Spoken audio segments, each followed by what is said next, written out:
any advice for Muslims that are thinking of leaving Islam? Well, I think it's a major life decision, and you need really to pray about it and ask about it and have enough knowledge before you make these decisions.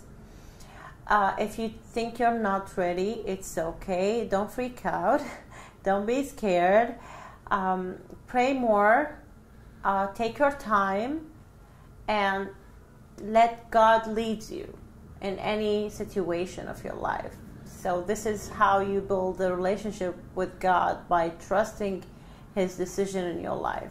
So if you're done with Islam and you know for sure that it's false, don't stay Muslim to please your family or to please someone in your life.